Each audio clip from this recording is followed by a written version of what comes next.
बाप बहुत बड़ी चीज होती है यार।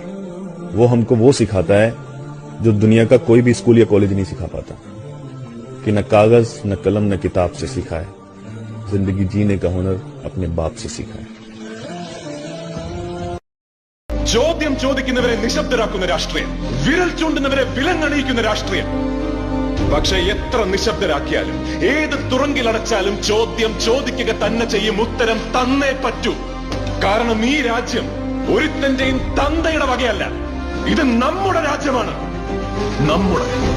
എമ്പുരാൻ എന്ന സിനിമ ഇറങ്ങുന്നതിന് മുന്നേയും ഇറങ്ങിയ ദിവസം ഉച്ചവരെയും നിരന്തരം പുകഴ്ത്തിക്കൊണ്ടുള്ള വാർത്തകളാണ് ജനം ടി വി നൽകിയിരുന്നത്. എന്നാൽ പിന്നീട് അതെല്ലാം നിന്നുപോയി. സംഘപരിവാർ അനുകൂലികൾ ആരൊക്കെ സിനിമ കണ്ടു, ഗുജറാത്തിലെ പഴയ സംഭവങ്ങളുടെ ആവിഷ്കരണം കണ്ട് അവർക്ക് മനോവിഷമമുണ്ടായി. കലാപം നടത്തിയാണ് നാട്ടിലെ ഭരണം പിടിച്ചതെന്ന കാര്യം ഒരിക്കൽ കൂടെ ആരൊക്കെ വിളിച്ചു പറയുന്നു. ഞങ്ങളുടെ പ്രധാന നേതാക്കന്മാരാണ് അതെല്ലാം ചെയ്തതെന്ന ചിന്ത സംഘികളുടെ ഉള്ളിൽ നിറയുന്നു. അതോടെ ബഹിഷ്കരണം ആരംഭിക്കുകയാണ്. എന്നാൽ നിങ്ങൾ ഭയപ്പെടുന്ന വലിയ നേതാവിനെ അല്ല പ്രതിക്കൂട്ടിലാക്കിയിരിക്കുന്നത്. എമ്പുരാൻ സിനിമയിലൂടെ മുരളിഗോപിയും പൃഥ്വിരാജും വലിച്ചു പുറത്തിട്ടത് മറ്റൊരു തീവ്ര ഹിന്ദു നേതാവിനെയാണ്. അയാളാണ് ബാബു ബജ്രംഗി എന്ന കൊടും ഭീകരൻ. അവരെ ഞങ്ങൾ ഓടിച്ചൊരു കുഴിയിലാക്കി. ഭയന്ന് വിറച്ച് അവർ പരസ്പരം കെട്ടിപ്പിടിച്ച് നിൽക്കുകയായിരുന്നു. തലേ ദിവസം തന്നെ തയ്യാറാക്കി വെച്ചിരുന്ന പെട്രോളും ഡീസലും അവരുടെ മേത്ത് ഒഴിച്ചു. പിന്നെ ടയറുകൾ കത്തിച്ച് അവർക്ക് മേലിൽ. ഇത് 97 മുസ്ലിങ്ങളെ കൂട്ടക്കൊല ചെയ്ത ഹിന്ദുത്വ ഭീകരൻ ബാബു ബജ്രംഗി തന്റെ വീരകൃത്യങ്ങളെ കുറിച്ച് പറഞ്ഞ കാര്യങ്ങളാണ്. ഏറെ വർഷങ്ങൾ വിശ്വഹിന്ദുപക്ഷത്തിന്റെയും ഗുജറാത്തിലെ ബജ്രംഗ് ദളിന്റെയും ശിവസേനയുടെയും നേതാവായിരുന്നു ബാബുഭായ് പട്ടേൽ എന്ന ബാബു ബജ്രംഗി. 2007 തെഹൽക്ക എന്ന മാധ്യമം നടത്തിയ ഒളിക്യാമറ ഓപ്പറേഷനിലൂടെ ബാബു ബജ്രംഗിയുടെ ഭീകര മുഖം ലോകം മൊത്തം കണ്ടതാണ്. ആ കാഴ്ച തന്നെയാണ് ഇന്നലെ എമ്പുരാനിലൂടെ ലക്ഷക്കണക്കിന് ആളുകൾ വീണ്ടും കണ്ടത്. മുസ്ലിങ്ങളെ കൊല്ലാൻ ഉത്തരവിടണം,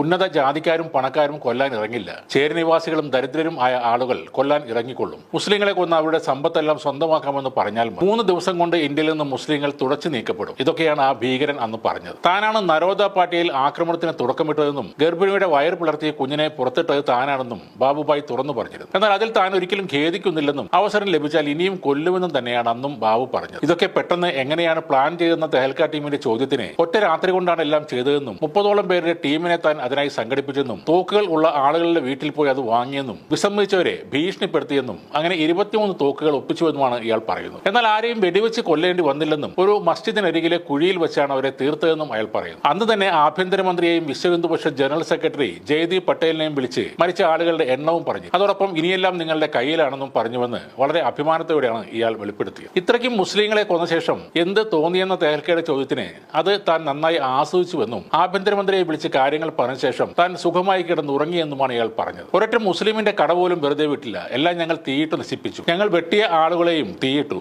കാരണം അവർ ഒരിക്കലും ദഹിപ്പിക്കപ്പെടാൻ ആഗ്രഹിക്കുന്നില്ല, അവർ അതിനെ ഭയപ്പെടുന്നു. അതുകൊണ്ട് തന്നെയാണ് അവരെ തീയിട്ടത്. എന്നെ തൂക്കിലേറ്റിയാലും എനിക്ക് പ്രശ്നമില്ല, എന്നാൽ തൂക്കിലേറ്റുന്നതിന് മുൻപ് 2 ദിവസം എനിക്ക് തരണം. ഞാൻ ജുഹാപുരിയിലേക്ക് പോയി ഒരു ആഘോഷം നടത്തും. അവിടെ 7-8 ലക്ഷം മുസ്ലിങ്ങൾ താമസിക്കുന്നുണ്ട്. ഞാൻ അവരെ അവസാനിപ്പിക്കും. കുറഞ്ഞത് 50,000 പേരെങ്കിലും മരിക്കണം. ഇതാണ് ബാബു ബജ്രംഗി എന്ന കൊടും ഭീകരന്റെ വെളിപ്പെടുത്തൽ. ഇയാളെയാണ് എമ്പുരാനിലൂടെ ഇപ്പോൾ ജനങ്ങളുടെ മുന്നിലേക്ക് വീണ്ടും എത്തിക്കുന്നത്. അത് കണ്ട് സഹിക്കാൻ പറ്റാതെയാണ് സംഘപരിവാർ കരയുന്നത്. ഇന്ത്യ കണ്ട ഏറ്റവും വലിയ മുസ്ലിം വംശഹത്യ ഗുജറാത്തിൽ നടക്കുമ്പോൾ ഇന്നത്തെ ഇന്ത്യൻ പ്രധാനമന്ത്രി അവിടെ മുഖ്യമന്ത്രിയാണ്. രാജ്യത്തിന്റെ പരമാധികാര കസേരയിലേക്ക് ഇവരെ എത്തിച്ചത് ഇതേ കലാപമാണെന്ന് ഒരിക്കൽ കൂടി ഓർമ്മപ്പെടുത്തുകയാണ് എമ്പുരാൻ എന്ന സിനിമ. ഗോദ്രയിലെ പെട്രോൾ പമ്പ് ജീവനക്കാരായിരുന്ന രാജ്നി സിംഗ്, പ്രതാപ് സിംഗ് പട്ടേൽ തുടങ്ങിയ 2 ജീവനക്കാർ 2 മുസ്ലിങ്ങൾക്ക് 140 ലിറ്റർ പെട്രോൾ നൽകി എന്നതായിരുന്നു പോലീസ് അന്ന് കണ്ടെത്തിയ ഏറ്റവും വലിയ തെളിവ്. പക്ഷേ തെഹൽക്ക നടത്തിയ ഒരു ഒളിക്യാമറ ഓപ്പറേഷനിൽ നോയൽ പർമർ എന്ന പോലീസ് ഉദ്യോഗസ്ഥൻ തങ്ങളെ സാക്ഷിമൊഴി നൽകാൻ പീഡിപ്പിക്കുകയും ശേഷം 50,000 രൂപ പ്രതിഫലം നൽകുകയും ചെയ്ത കാര്യം ഇവർ തുറന്നു പറയുന്നുമുണ്ട്. എമ്പുരാൻ കാണരുത് എന്ന് തീവ്ര സംഖ്യകളെല്ലാം കരഞ്ഞു വിളിക്കുമ്പോഴും സംസ്ഥാന അധ്യക്ഷൻ രാജീവ് ചന്ദ്രശേഖർ പറയുന്നത് സിനിമ കാണണം എന്നാണ്. കാരണം ശാഖയിൽ പോയി കാവിയുടുത്ത് പരിശീലനം നേടിയ ആളല്ല അദ്ദേഹം. രാഷ്ട്രീയത്തിൽ വലതുപക്ഷത്തേക്ക് എത്തപ്പെട്ട ആളെന്ന് വേണമെങ്കിൽ പറയാം. ഇപ്പോൾ അദ്ദേഹം രാജിവെക്കണം, കൂടാതെ മോഹൻലാൽ ലഫ്റ്റനന്റ് പദവി ഒഴിയണം എന്നൊക്കെയാണ് കേരള സംഖ്യകളുടെ ആവശ്യങ്ങൾ.